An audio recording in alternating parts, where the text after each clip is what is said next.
Boa noite a todos. Estamos mais uma vez reunidos no nosso grupo de estudos da Casa Espírita Amor e Luz, CEAL, hoje com o tema Allan Kardec.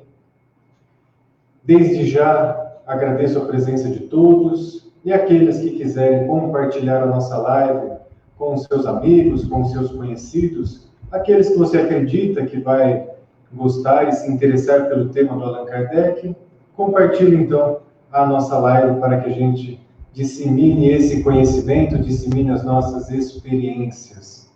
Hoje, junto aqui no nosso grupo de estudo, está eu, Lucas, a Daniele, Rodrigo e a Cláudia no computador, fazendo todo o suporte e também participando aqui junto com a gente. Você pode deixar a sua pergunta, deixar o seu comentário e participar no Facebook da nossa live, do nosso estudo. Antes, eu convido a todos a fechar os seus olhos, a respirar profundamente, para que juntos nós possamos elevar os nossos pensamentos a Jesus e, nesse momento, agradecer pela oportunidade de estarmos reunidos, agradecer pela oportunidade de estarmos aqui aprendendo um pouquinho mais sobre a doutrina espírita e aprendendo sobre nós mesmos. Peço também que, através de Jesus, todos recebam neste momento o conforto, o aconchego, o amor e a luz necessária para acalmar, para tranquilizar e equilibrar qualquer questão de nossas vidas. Que Jesus também possa, nesse momento, nos intuir, nos inspirar, para que tudo aquilo que nós venhamos a falar dentro desse grupo de estudo esteja dentro dos propósitos maiores, dentro dos desígnios de Deus, para que tudo ocorra da melhor maneira possível. Que assim seja. Então, estamos no nosso grupo de estudo com o tema Allan Kardec. Eu gostaria de iniciar o tema aqui de hoje, de Allan Kardec, conceituando um pouquinho sobre o que se passava naquele momento na França. Então, é sempre interessante quando nós vamos estudar alguma pessoa, ou quando nós vamos estudar alguma religião, entender a qual contexto aquela pessoa e aquela religião estavam inseridas, pois as bases culturais, as bases filosóficas, as bases comportamentais daquela época vai dizer muito como aquela pessoa, aquela religião foi se formando ao decorrer do tempo, assim como nós mesmos. A gente vai se construindo e tem uma certa influência do meio. Então, olhar para o meio também nos faz entender um pouquinho a forma com que a gente pensa, com que a gente age. E isso é muito interessante. Então, só conceituando um ponto bem interessante na época de Allan Kardec, que vou só adiantar a data de nascimento dele, que é de 1804, 3/10/1804 até 31/3/1869. Nesse período na França, estava ali surgindo, e já num movimento bem forte, um movimento chamado positivismo. E o positivismo é algo muito interessante para nós estudarmos e se aprofundarmos, pois ele tem, assim, muita similaridade com o pensamento espírita, principalmente o pensamento espírita que surgiu lá com Allan Kardec e com os primeiros espíritas da Sociedade Parisiense de Estudos Espíritas. O positivismo, assim, de modo bem resumido, ele é uma corrente filosófica que nasceu na França, ali no século XIX, derivada do pensamento iluminista. Ele apostava no progresso moral e científico da sociedade por meio da ordem social e desenvolvimento das ciências. Então, isso aqui tem muito a ver com o Espiritismo, tem uma correlação bem próxima do que o Espiritismo coloca. Então, ele apostava no progresso moral e científico da sociedade por meio dessa ordem social e o desenvolvimento das ciências. O positivismo coloca 3 estados, sendo o primeiro o estado teológico, que seria o menos desenvolvido, o estado metafísico, que seria o segundo estado, ainda intermediário, e, por último, o estado positivo, que seria o melhor, né? E esse último, que é o estado positivo, ou positivista, prioriza a ciência como fonte do saber confiável, que também tem muito dentro do Espiritismo sobre isso. O próprio Kardec fala, se um dia a ciência me desmentir, fique com a ciência, não fique com aquilo que eu estou falando. E o pensamento espírita, ele nasce através dessa condição científica, desse estudo. Para alguns, naquela época, os positivistas teriam como se fosse, né, o Deus, a ciência, né, não menosprezando a imagem, a figura de Deus, mas trazendo para a ciência essa grandiosidade, principalmente estudando os próprios fenômenos da natureza, né, observando os fenômenos da natureza, porque ali encontrariam muitas respostas. O positivismo também, ele inspira na ideia de humanidade, que a humanidade progrediria continuamente, indo sempre adiante e nunca regredindo. Também é uma parte bem parecida com o Espiritismo, né? Que a gente sempre progride e nunca retrocede na própria evolução. Isso também faz parte do positivismo. E Kardec, fazendo parte de tudo isso, assim como os seus que estudavam naquela época, colocaram essa marca dentro do Espiritismo, que de certa forma foi algo muito bom e muito proveitoso até os dias de hoje, né? E com isso também haviam muitos conflitos na França na época, a Revolução Industrial, que marcou bem esse período. Então esse era o mundo no qual Kardec fez parte, do qual o Espiritismo nasceu, e aí ele se apropriou dessas bases filosóficas. Então, eu já fiz aqui a introdução inicial, agora eu convido o Rodrigo, o Daniele, a começar a falar um pouquinho do Allan Kardec. É interessante falar um pouco de como foi a educação de Kardec, né? Porque ele era uma criança que foi nascida na cidade de Lyon, né? E a família de Kardec era formada por advogados e juízes. E com 10 anos, Kardec vai estudar na Suíça, né? Num colégio que era de Pestalozzi, né? Que era uma pessoa muito à frente da sua época. Era o colégio top dos tops da época. Era um colégio modelo da Europa. Isso é importante frisar, né? Ele foi estudar lá com Pestalozzi, que era referência, ele tinha uma condição financeira interessante, conseguiu estudar lá nesse colégio top. Então... E era um colégio que tinha muitos estrangeiros, então desde os 10 anos ele já teve contato com outras línguas, né? Por isso que ele veio se tornar uma pessoa poliglota, né? Que dominava várias línguas. E também com a diversidade, né? Que ele já teve contato desde sempre com pessoas do mundo inteiro que iam estudar lá. E também acho interessante destacar que Pestalozzi ele era uma pessoa inovadora. Então essa escola era uma escola inovadora, que estava à frente da sua época, né? Diferente das outras escolas, era uma escola que não tinha castigos e recompensas, que era diferente, que era uma coisa comum. Era uma escola pautada no amor. Era uma escola que pautava o ensino na observação e na dialética, né? Que era uma coisa que os filósofos usavam muito, que eram questionamentos, perguntas. Então, assim, essa base, né, de Kardec influenciou muito depois lá para frente. E os estudos dessa escola, eles estudavam 10 horas por dia, todos os dias, e de domingo tinha revisão. Então, assim, todos os dias era estudo. Então, assim, Kardec teve, desde muito cedo, contato com muito estudo. E ele era uma pessoa extremamente culta, extremamente inteligente, né? Tem relatos que aos 14 anos, ele já substituía o Pestalozzi quando ele tinha que viajar, ele que dava aula, né?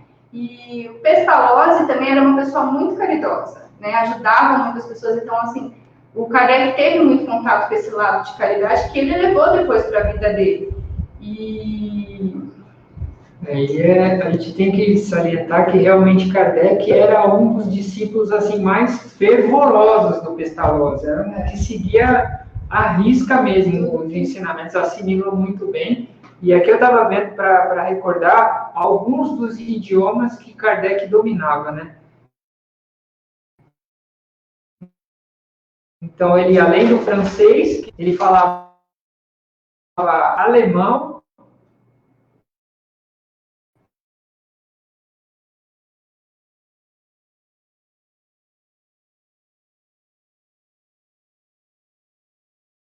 E acho que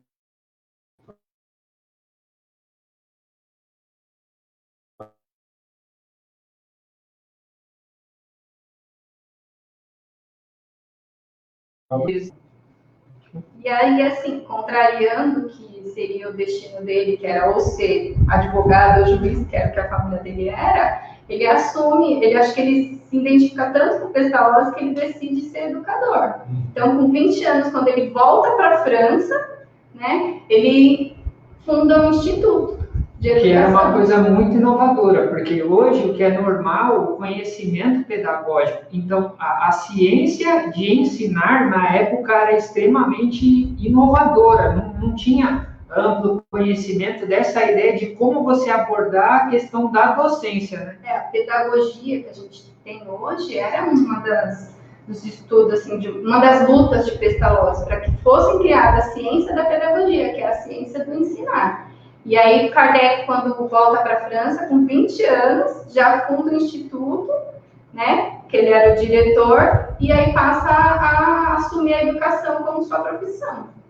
E essas características todas é interessante, né, para a gente, de novo, né, observando como que o Espiritismo foi se formatando. Porque a gente está falando de Allan Kardec, mas todas essas influências é o que vão contribuir lá na frente para o surgimento do Espiritismo nesse formato que nós conhecemos, né?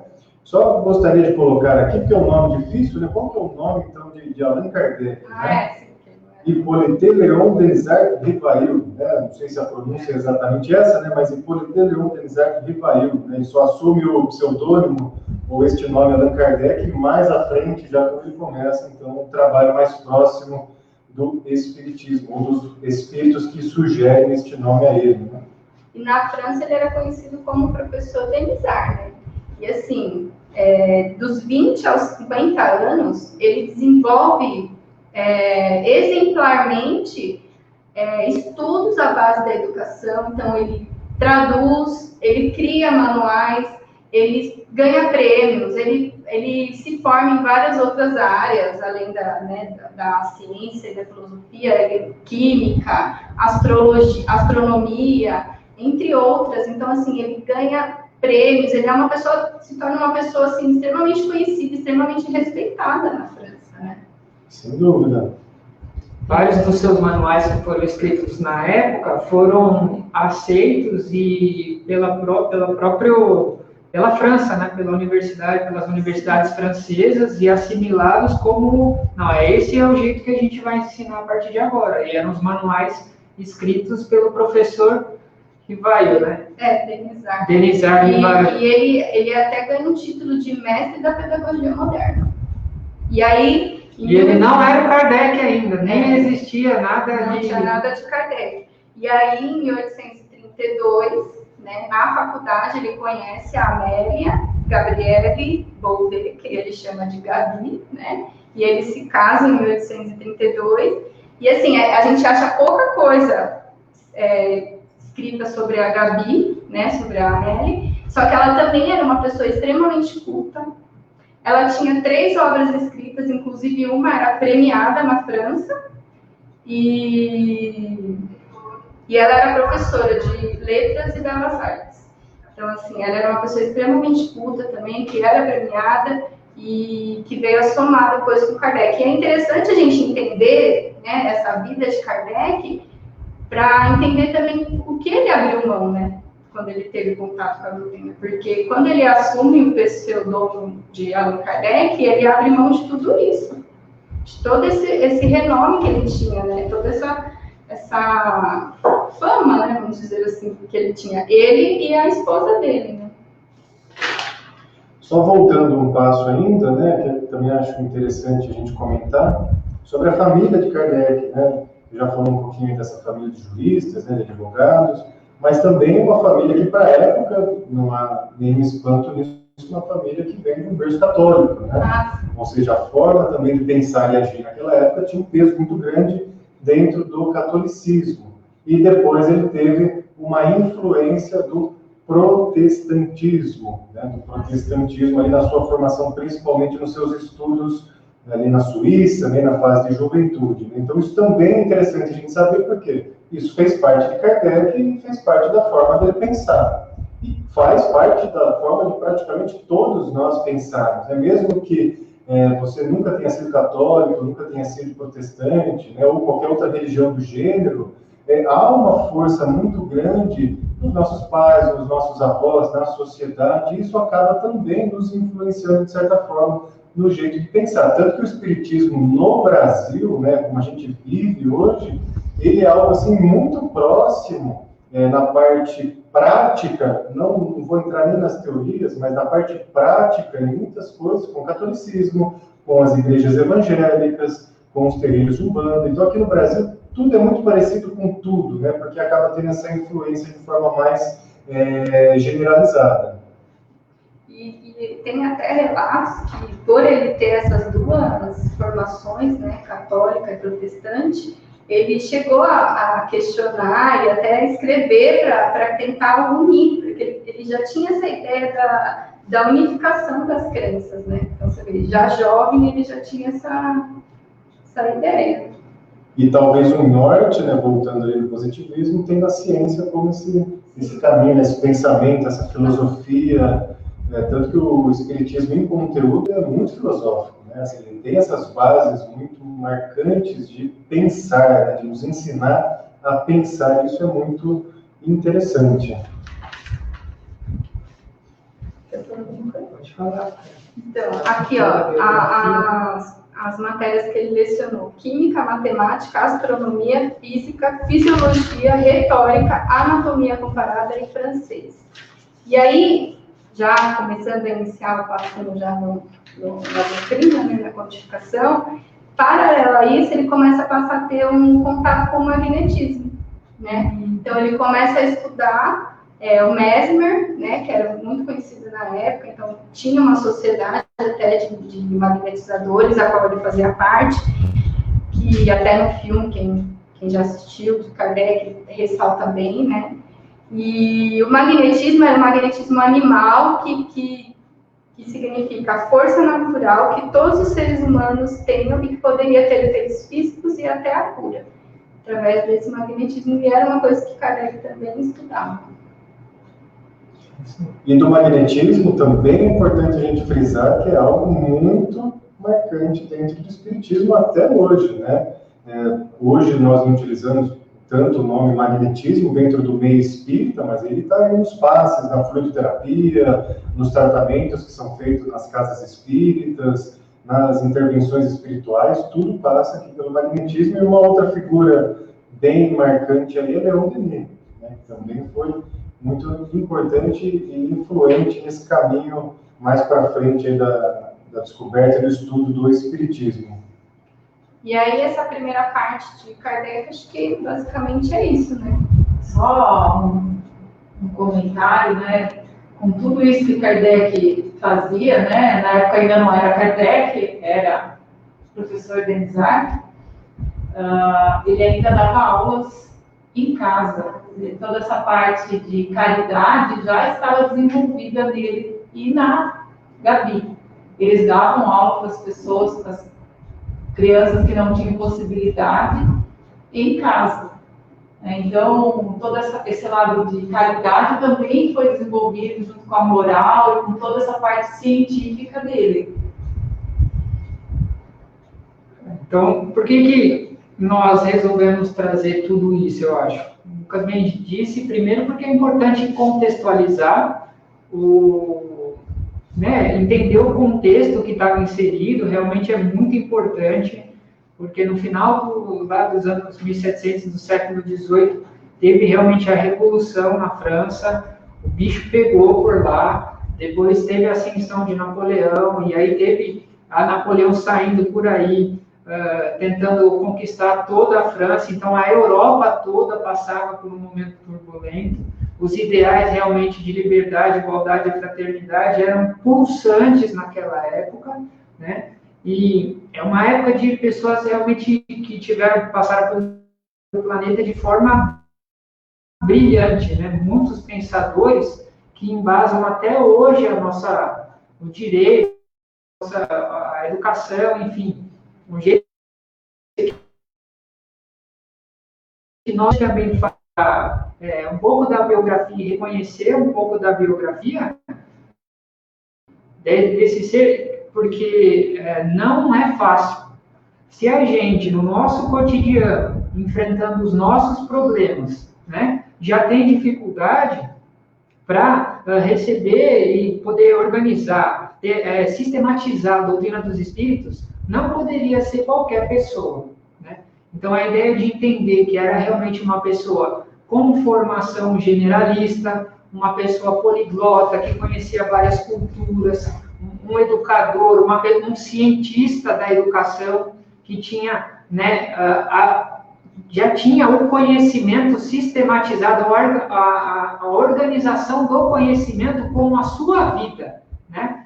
Então, quando vai chegar a doutrina dos espíritos para a gente, quando vem a terceira revelação, ela não vem para qualquer um, ela vem realmente para um homem que estava realmente preparado e que tinha ao seu lado, e é muito importante, como a Dani disse, a gente ressaltar a importância que teve a Gabi, que foi a esposa dele, né? Que abriu mão da sua carreira acadêmica, que era brilhante, para ser secretária de Kardec, não que isso a menospreze, mas que sem ela e sem o apoio dela, muitas vezes, ele não conseguiria por ele só, ele teria desistido, né? Isso é uma coisa interessante de se ressaltar. Ela não era uma esposa somente. Eles estavam juntos em tudo, tanto na parte da educação, na parte da codificação do espiritismo. Eles tinham uma ligação muito ampla, né? Não era simplesmente um casamento. Era uma parceria. Era uma parceria, realmente, né?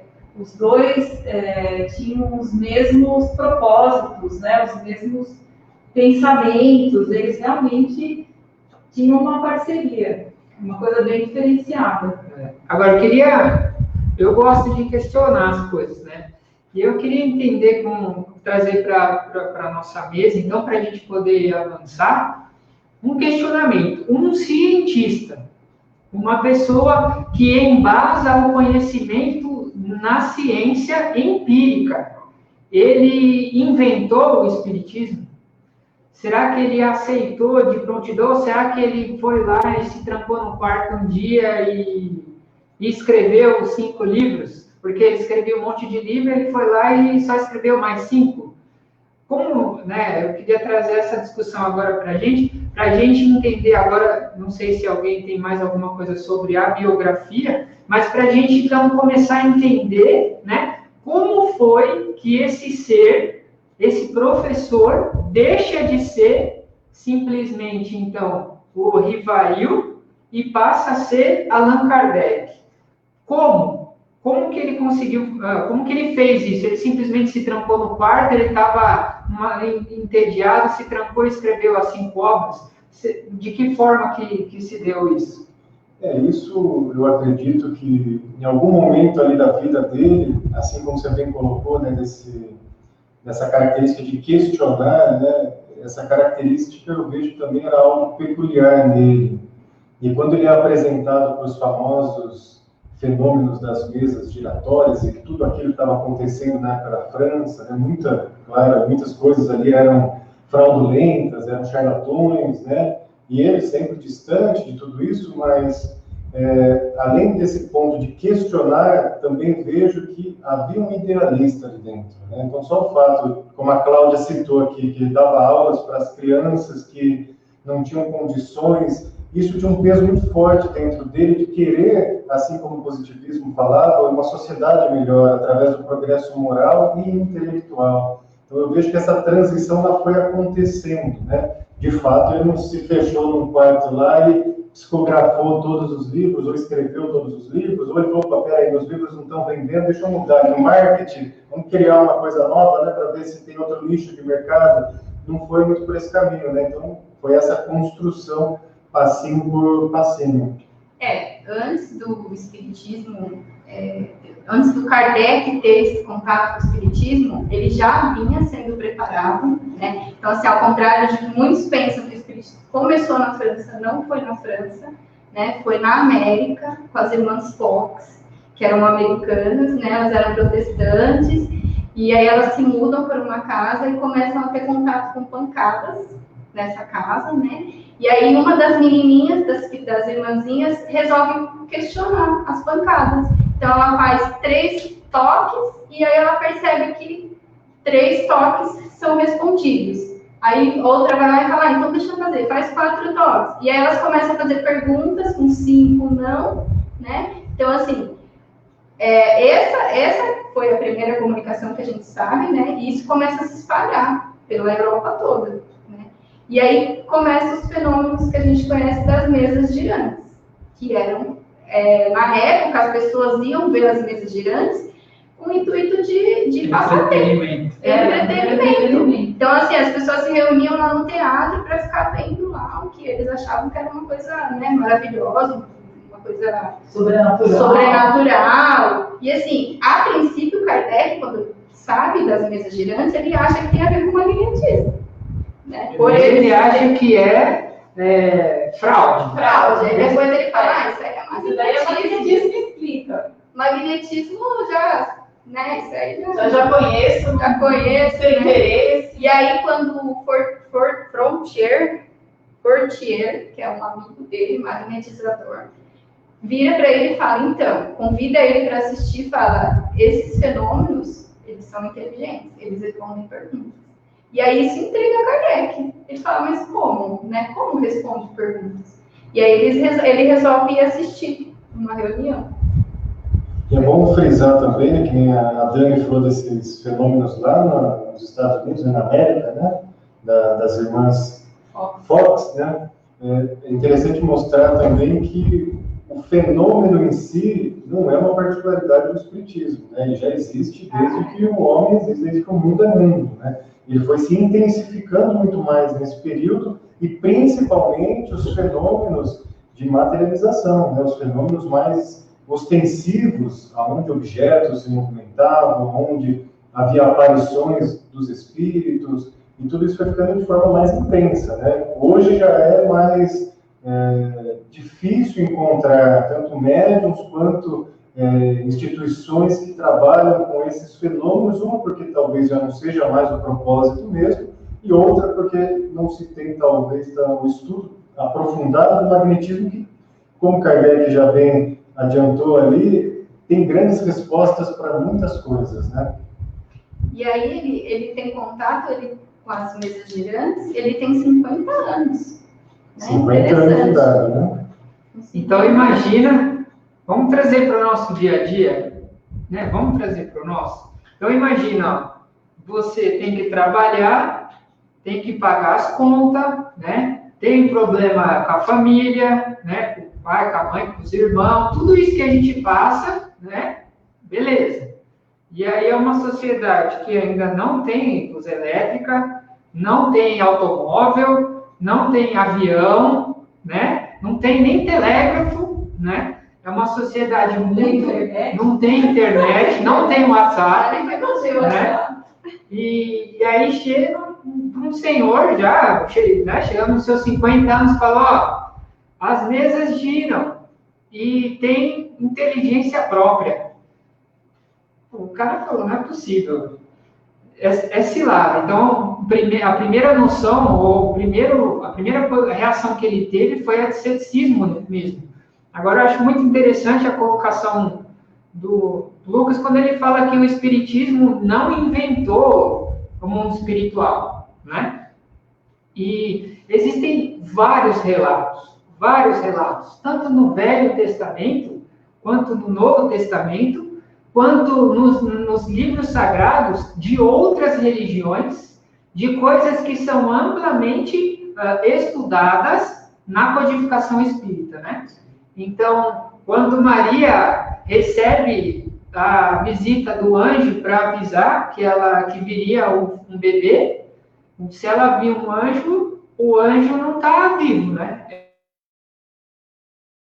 É alguma coisa que não está ali de carne e osso. Então, se ela viu, alguma coisa que não era, né? E se o anjo falou com ela, a gente tem a comunicação do mundo espiritual com o mundo material. né? Quando falam para Jesus, aqueles homens estão expulsando demônios em seu nome. A gente repreende, e aí Jesus diz assim, não, aqueles que não estão contra mim, estão comigo. Né? Então a gente consegue enxergar Moisés, quando sobe na montanha e vai receber o decálogo, as 10 leis, não tinha um homem lá para ditar para ele. Ele falou com Deus, né? Ele falou com Deus. Então, se ele falou com Deus e Deus não estava vivo, então ele também teve uma comunicação do mundo espiritual e do mundo material, né? Então, é muito interessante, porque a gente verifica no Espiritismo alguns pilares que são básicos. O primeiro deles é a existência de Deus. Depois a gente vê a imortalidade da alma, né? A pluralidade das existências e a comunicação do mundo material com o mundo espiritual. Acho que esses são os pilares básicos que depois são codificados na doutrina dos espíritos. Então, o Espiritismo, ele não vem se vocês quiserem falar com ele. Então, o Espiritismo, ele não vem, porque eu acho isso muito interessante, ele não vem inventar nada, né? A gente tem essa ideia de que, porque a ciência precisa desenvolver alguma coisa para a gente poder aplicar no nosso dia a dia, né? Quando, na maioria das vezes, é a prática, através da tentativa e erro, que vai fazer a gente conseguir alguma coisa, e depois a ciência que sai correndo para poder explicar como que isso acontece. Então, quando o pássaro voa, ele não espera um cientista explicar para ele como ele tem que voar. Quando ele ainda meio filhotinho, ainda está lá em cima e precisa pular e sair voando e bater a asa, instintivamente, e saber que aquela é a hora, não precisa e nenhum ornitólogo explicar para o pássaro de que forma que ele vai voar. Na verdade, o que você vê é o pássaro voando, né? E aí você pode até pensar, mas como isso contraria as leis? Tem a lei da gravidade, como que pode um animal voar, né? E aí você, então, observa um determinado fenômeno e vai atrás de uma teoria que justifique como esse fenômeno acontece. Então, a ciência foi atrás, por exemplo, para descobrir que o pássaro voa porque ele tem os ossos porosos, porque ele tem as penas, porque existe o ar, e aí existe uma resistência do ar, e quando o pássaro bate a asa para baixo, ele tem uma reação contrária, com a mesma intensidade, mas para o lado oposto, que faz ele sair para voar, né? Então, não tem ninguém que precisa explicar para o pássaro como ele voa. E assim foi o conhecimento, e por isso que a gente fala que o Espiritismo é ciência, né? Porque Kardec fala que existem os fenômenos, então ele não teorizou o Espiritismo. Ele não ficou lá no quarto dele falando, bom, eu acho que é o seguinte, tem o espírito e o espírito reencarna. Não, nada disso. Vários fenômenos ele observava, né, naquela sociedade, dentro, né, dos fenômenos espiritualistas até então, e observando esses fenômenos foi que veio a teoria que justificasse, né? Então, não é porque ainda a gente não tem a ciência limitada do jeito que ainda não consegue comprovar que não existe. O pássaro não deixa de voar porque o homem não conseguia provar que ele voava, né? Então, a ideia do Kardec, da codificação espírita, justamente foi tentar entender aqueles fenômenos que aconteciam. De que forma isso acontece? Como pode você fazer pergunta para uma mesa e uma mesa responder? Uma das frases favoritas de Kardec é: não existe efeito sem causa. E se o efeito é inteligente, só pode ter uma causa igualmente inteligente. Certo? Sem dúvida, né? Isso é muito interessante, né? Pensar nessa parte que o Rodrigo traz, né? E tem uma contribuição no livro A Missão do Espiritismo, do Ercílio Mais, pelo Espírito Ramatiz, que ele elucida muito bem isso, né?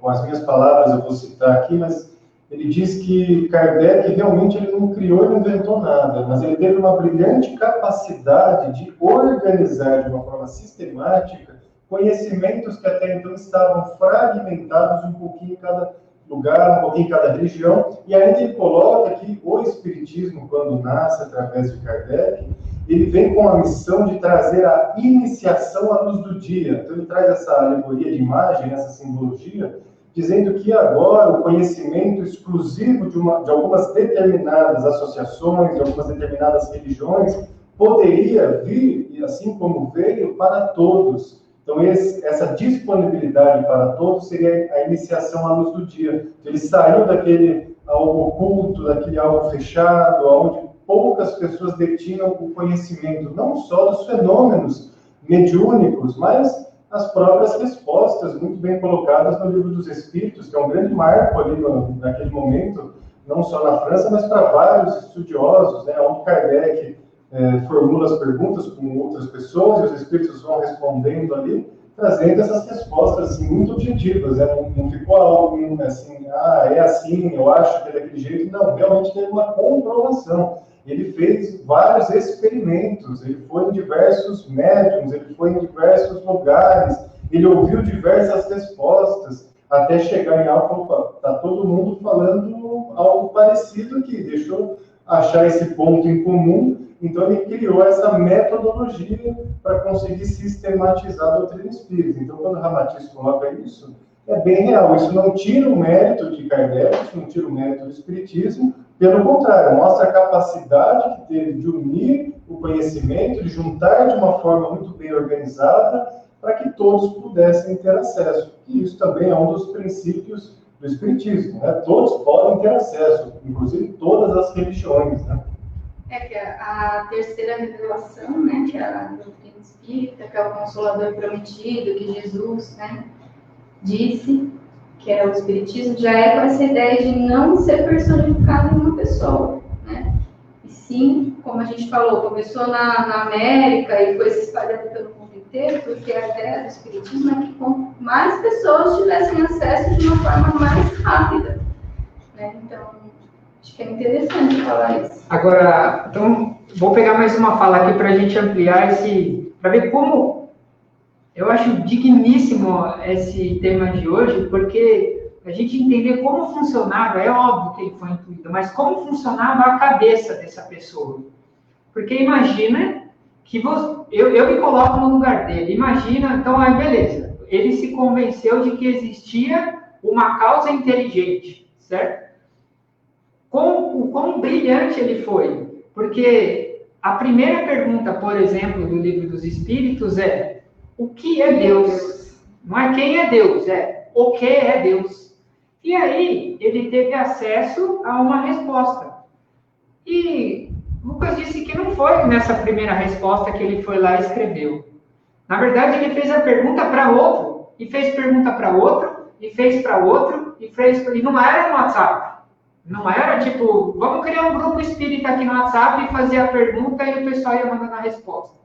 E ele recebia todas as cartas de volta e tinha acesso a todos os médiuns de volta, e aí ele ia descartando. E se chegasse uma resposta que contradizesse todas as outras, ele descartava, porque tinha que ser unânime, né? Então, pessoas que nunca se viram, pessoas que não se conheciam, eles recebiam as perguntas e respondiam para Kardec. Kardec, por isso que fala que ele é o codificador, ele organizou todo esse conhecimento, então ele recebia todas as respostas e falava: caraca, esse bate com esse bate, meu, só pode ser isso, porque essas pessoas nunca se viram, não tem, peraí, né, elas se conheceram, não, o negócio veio realmente dos espíritos. E tinha o controle universal, que eles chamavam, que eram 10 espíritos que trabalhavam com ele, que a gente sabe, né, Luís, São Luís, Espírito da Verdade, entre outros que a gente vê aí na codificação.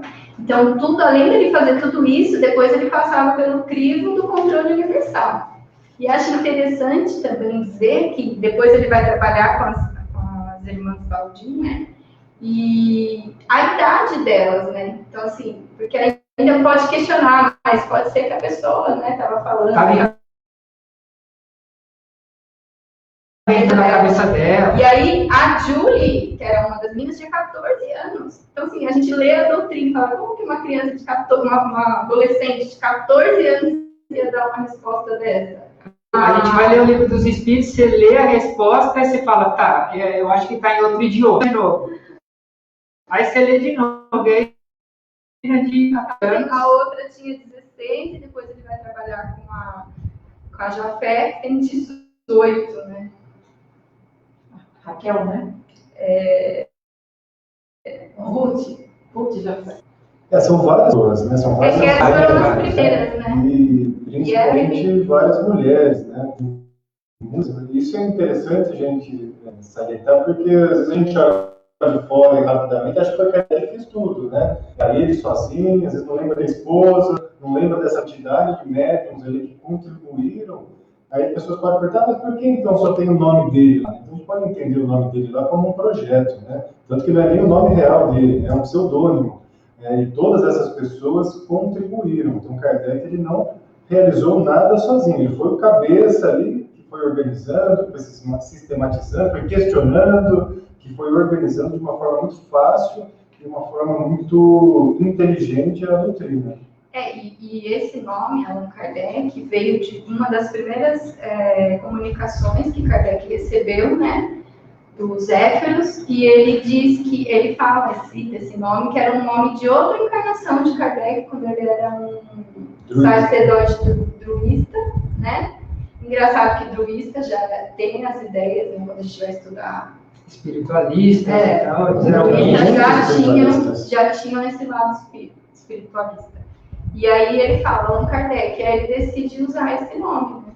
Até porque a ideia de usar Allan Kardec, apesar de achar que era, né, porque ele queria, né, chamar atenção, e não, ao contrário, ele já tinha um nome, né, como a gente falou aqui, professor Denizar. Então ele queria que as pessoas, quando lessem a doutrina, lessem por curiosidade, né, não por ser dele, né. Então o fato dele adotar um pseudonome tem também a ver com isso, de não associar com a figura que ele era, que já era uma figura renomada. Né? Eu acho assim, é humilde da parte dele até, né? Adotar um nome que ninguém sabia quem era. Ele também não queria que essa obra, né, que é a codificação do Espiritismo, se misturasse com tudo aquilo que ele já tinha feito, né? Isso era uma coisa, assim, por isso que falam que ele assumiu esse pseudônimo, para não misturar uma coisa com a outra, né? Era algo totalmente diferente. Ele já era muito conhecido, então se ele publicasse com o nome dele, daí o pessoal ia falar, vamos ler por conta, porque sou eu que escrevi, eu não quero, não fui eu que escrevi. Foram os espíritos que escreveram, eu só coloquei em ordem, né? Agora, de novo, trazendo para o nosso dia a dia, eu gostaria de trazer aqui para a mesa a seguinte reflexão. Vocês acham que quando Kardec recebe essa missão, ele bateu no peito e falou, deixa para mim, e aí ele foi de boa do começo até o final? Vocês acham que foi... Eu acho que foi bem difícil para ele. Eu acho que foi bem difícil. Ele foi, assim, rechaçado pelos amigos, né? A nata da sociedade, os pensadores, aqueles que se distanciavam até da religião. Sim, ele foi rechaçado. Isso para ele foi muito difícil, não foi fácil para ele assumir essa responsabilidade. E, como a gente falou, né, a Gabi foi muito importante, porque se não fosse por ela, ele tinha chutado o pau da barraca, ele tinha largado tudo. Eu, infelizmente, no nosso país, acho que muitas pessoas não tiveram a oportunidade de ir para a faculdade, infelizmente. Mas quem já fez isso, não que isso, né? Mas eu só queria trazer uma reflexão, que quem já foi para a faculdade e já tentou, né? Óbvio que não é todos, a gente não pode generalizar, mas muitos acadêmicos da universidade, muitos doutores de hoje em dia da universidade, eles se acham acima do bem e do mal. Então, eles não estão nem aí, eles acham que eles que detêm todo o conhecimento, né?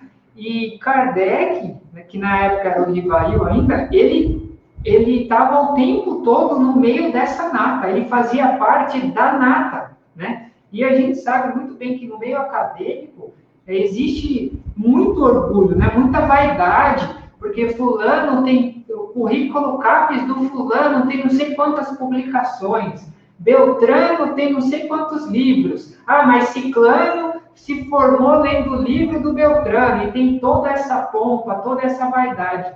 E quando ele chega, né, com o Espiritismo para apresentar para esse povo, ele teve que abrir mão de tudo que ele tinha 50 anos quando ele começou, né? E ele abriu mão de uma vida, porque depois que começou não teve mais volta. Ele colocou toda a credibilidade dele em risco por conta disso. Ele abriu mão de tudo que ele tinha construído na vida inteira por conta da codificação, né? Então, uma das primeiras mensagens que ele recebe foi um aviso dizendo, não vai ser fácil. Não vai ser fácil. Mas isso que até quem já assistiu o filme mais recente de Kardec, tem até na Netflix, né? Eles ilustram essa passagem dizendo que isso que ele vai estar fazendo ali não vai ser fácil, mas tem o potencial de mudar o mundo, né? Mas eu imagino pra gente, a gente não quer abrir mão nem de aceitar que o outro tira um sarrinho da nossa cara quando o nosso time perde. Quanto mais colocar em xeque toda a sua reputação de uma vida construída extremamente pautada na ciência, no conhecimento acadêmico. Então, a grandeza da obra desse homem foi justamente, a gente não consegue mensurar isso, o quão difícil foi para ele. Porque além dele ter que vencer as próprias imperfeições que ele carregava, ele ainda teve, vocês acham que teve assédio dos espíritos imperfeitos ou não? Que não tinham vontade de que o espiritismo prosperasse. Eu acho que no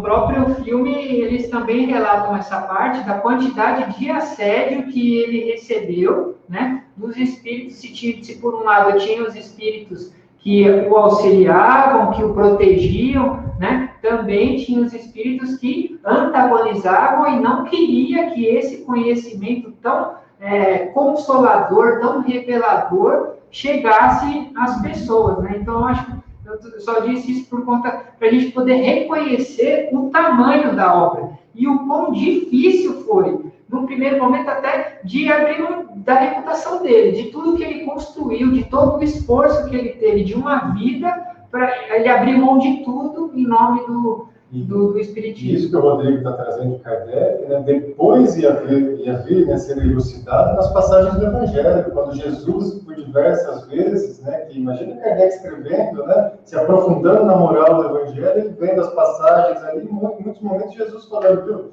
quer me seguir, você precisa deixar tudo para trás. Venha e vamos embora, né? A gente já falou em algumas aulas aqui sobre essas simbologias, né?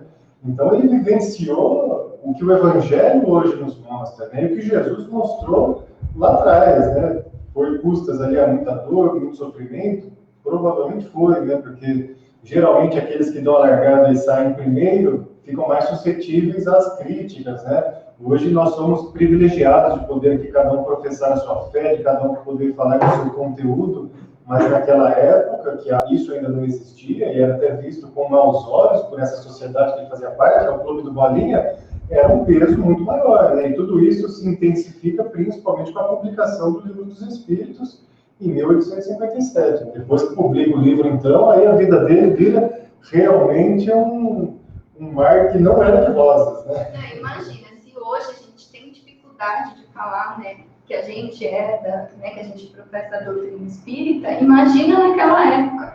E outra, ele vem inovar, juntando, além de juntar a fé, ele juntava com a ciência, que naquela época era totalmente separada. Fé era uma coisa, ciência era outra. E ele pega e fala, não, a ciência, né, é a fé raciocinada, é isso, é a junção da ciência com a fé. Ele foi atacado pela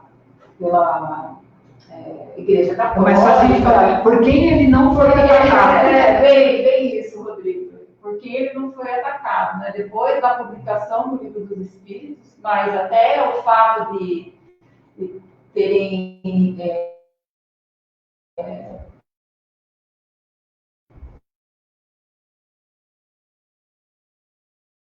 mandado queimar, né, várias dados das pessoas, né? Parece que até estava programado, né, que isso era para que realmente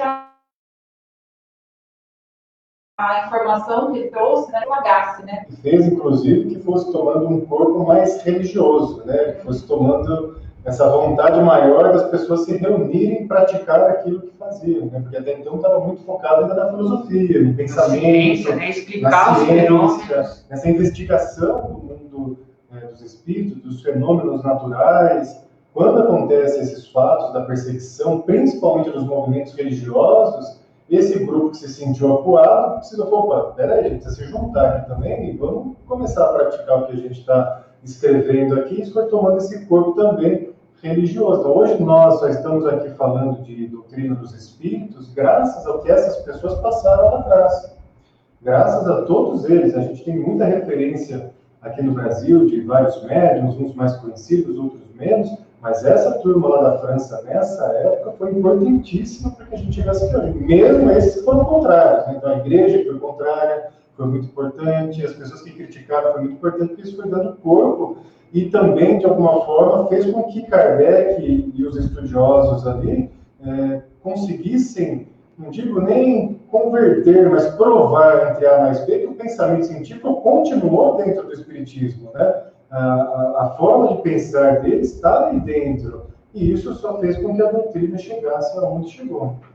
E é interessante que falam que Kardec foi o primeiro espírita, né? No sentido que, além de ele criar a teoria, ele o tempo todo era chamado a vivenciar a teoria, né? Então, quando, que nem a Cláudia falou, quando queimaram os livros, então ele tinha que, assim, a vontade dele era, né, partir para a briga, mas assim, ao tempo todo ele tinha que falar, não, mas eu, né, ele era chamado a colocar, mas você escreveu isso, você tem que viver isso, né? De novo o Evangelho, vamos mostrar outra face, né? Exatamente. As passagens de Jesus sempre presentes na vida de Kardec. Depois de escrever, né, os livros da codificação, ele passou a ser um divulgador também de toda a doutrina, né? Não, até o momento do seu desencarne, ele passou a divulgar todas essas informações que ele coletou, que ele classificou, que ele organizou, né?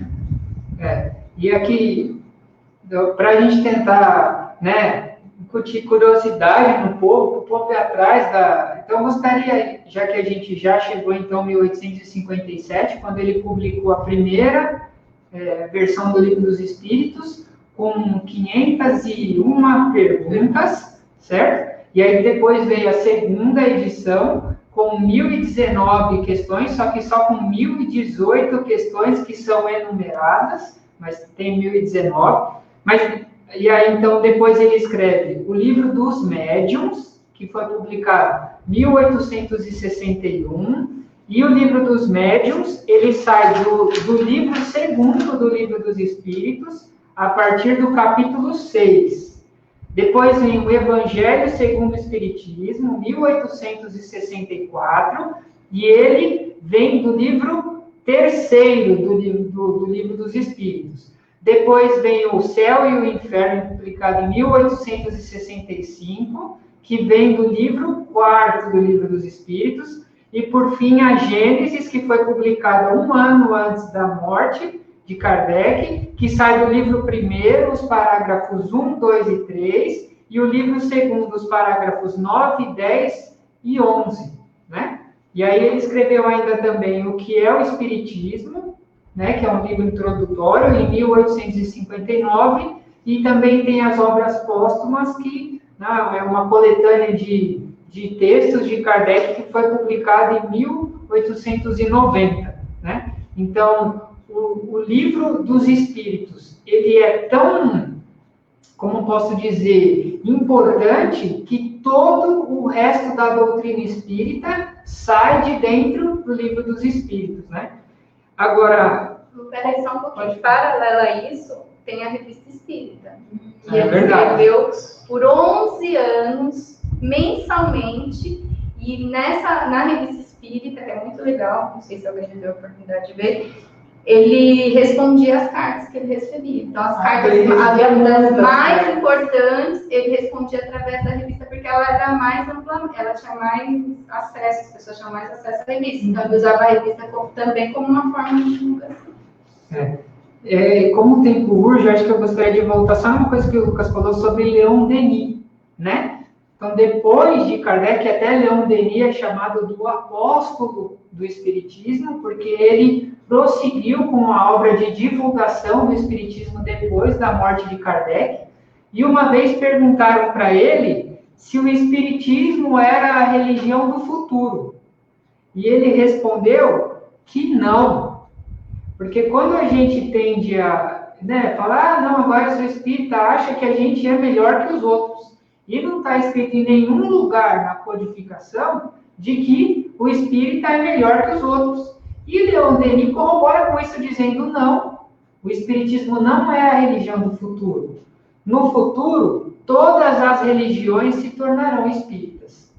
Aí a gente pensa assim, como todas as religiões se tornarão espíritas? E aí, então, a gente volta para os pilares básicos do Espiritismo, que é o que a gente precisa para chamar uma coisa de espírita ou não. Crença em Deus, imortalidade da alma, pluralidade das existências e comunicação do mundo material com o mundo espiritual. Beleza. Olha para o nosso redor e veja como as religiões têm acompanhado o desenvolvimento da sociedade, né? Então, hoje, a gente consegue ver comunicação do mundo espiritual com o mundo material na televisão. Tem um monte de religião que fala que não é espírita, mas que mostra na TV uma sessão de desobsessão, né? E fala, não sou espírita, né? Tem um monte de gente que é até meio natural, até, o povo fala, meu Deus do céu, eu só tô passando por isso agora porque Jesus me pediu água e eu dei vinagre para ele. Então, cada vez mais, as religiões começam a aceitar os preceitos, os pilares do Espiritismo. A imortalidade da alma, tirando o materialismo, né? Acho que todas aceitam, porque se a gente vai para o céu ou vai para o inferno, ou vai para o limbo, não pode, porque não existe mais limbo. Mas se a gente vai para algum lugar depois que morre, alguma coisa tem que estar vivo para poder ir para algum lugar. Então, imagina naquela época, quando Leon Denis diz, não, o Espiritismo não é a religião do futuro. No futuro, todas as religiões se tornarão espíritas. No sentido de que o Espiritismo existe, assim como um pássaro voa. A gente pode não entender de que forma que ele existe, por que ele existe, e não consegue comprovar empiricamente a reencarnação ainda. Mas vai chegar uma hora que esse conhecimento vai estar tão difundido que todas as outras religiões necessariamente precisarão abraçar os pilares da doutrina espírita. Então, é por isso que ela não é a religião do futuro. No futuro, todas as religiões se tornarão espíritas. Isso passa justamente por princípio de estudar os fenômenos naturais, né? Isso não são fenômenos religiosos, são fenômenos de ordem natural, e tudo aquilo que é natural para todo mundo, né? Ele só está sendo estudado dentro de um contexto hoje religioso, porque assim teve que ser, mas a observação é dos fenômenos naturais. Ainda tem muito que se complementar, tem muito que se descobrir, mas ter que se descobrir não quer dizer que já não exista, né? Que eu nem falou do passo naquela hora. Já está e a gente só está se aprofundando mais, né? Então isso faz com que o Espiritismo, ou melhor, isso faz com que o conteúdo que o Espiritismo se utiliza seja imortal. Seja, assim, não tem época, ele está sempre atualizado, porque são coisas naturais da vida. E a gente acha também, só antes de você complementar, como o Rodrigo já citou, e a gente já citou aqui algum ponto, essas mesmas referências desde lá de trás, né? Como o nosso calendário parte de Jesus para frente, a gente também se acostumou a pensar que o mundo começou de Jesus para frente. Mas desde antes, muitas verdades naturais já eram faladas e praticadas. O hinduísmo tem mais de 10 mil anos. pega algumas culturas ancestrais, relatos aí de 20 mil anos, com práticas arcaicas, que você tem uma grande similaridade com o que a gente fala e faz hoje. Então, assim, esses fenômenos naturais é que estão dentro do Espiritismo. O Espiritismo levanta essa bandeira e a sustenta pelos princípios morais, né? Que aí é essa teoria que vem complementar através de Jesus, que não exclui também os outros mestres, né? Porque, de novo, no fundo, todos falam ali a mesma coisa, porque trata-se de uma ordem natural dos fatos. Tem uma frase, só para encerrar com o que vocês falaram, de Kardec, que fala: não há fé inabalável, senão a que pode encarar a razão face a face em todas as épocas da humanidade. Se até hoje não conseguiram comprovar que a reencarnação existe, também não conseguiram comprovar que ela não existe. Kardec acaba com a sobrenaturalidade. O Espiritismo acaba com a sobrenaturalidade. Não existe sobrenatural, porque se Deus criou todas as coisas, uma coisa para ser sobrenatural estaria sobre Deus. E o que o Espiritismo vem dizer é que tudo faz parte da natureza. Só fechando aqui com uma frase que, segundo consta, está lá no túmulo de Allan Kardec, na França: nascer, viver, morrer, renascer... nascer, viver, morrer, renascer ainda e progredir continuamente. Esta é a lei. Então, pena que hoje lá na França ele é pouco conhecido, né? Acabou se apagando um pouquinho junto com esse movimento, mas as obras dele estão para todo mundo, a todo instante, e o movimento ele renasceu com uma outra roupagem, mas o conteúdo sempre o mesmo. Então, o convite, acredito que fica para todos nós, é olhar para Kardec e tirar essa inspiração também para o nosso dia a dia, né? Como ele trouxe várias vezes a gente para o nosso dia a dia, né? Para esse modelo de pensamento, para esse modelo de prática, para esse modelo, enfim, de viver de uma forma mais natural possível dentro desses princípios. Então, o tempo já chegou aqui no fim, a Cláudia nos avisa, né, Cláudia?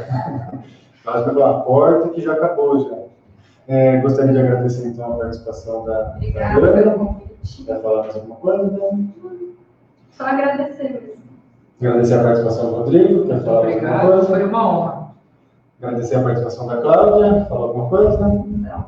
O Eduardo não apresentei, mas ele está aqui conosco também. Agradecer a presença dele. E acredito que ele gostaria de dar um recado, mas eu vou dar por ele está aqui. Domingo, agora dia 11, nós iremos fazer a palestra aberta ao público das 10 às 11. O passe vai ser coletivo, as cadeiras vão ser colocadas todas com distanciamento que pede a norma, todo mundo estará de máscara, o palestrante estará de máscara, o distanciamento é preservado, então quem tiver a vontade de estar aqui conosco, domingo agora dia 11, das 10 às 11 da manhã. Lembrando que por enquanto é só de domingo, tá? Então é só no domingo que vai ter a palestra aberta ao público, e de quarta-feira nós continuamos aqui com as nossas aulas.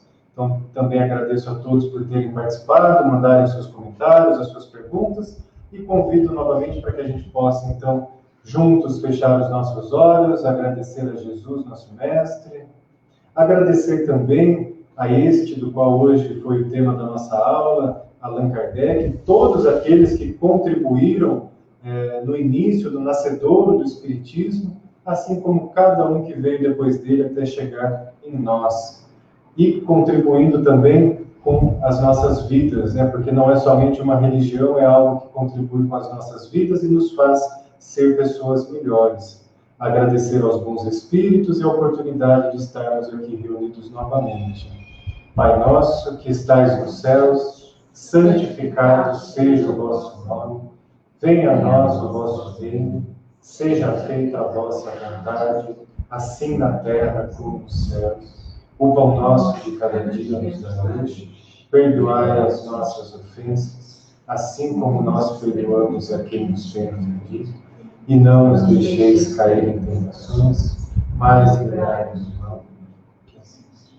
Agradecendo a todos novamente, até quarta-feira que vem.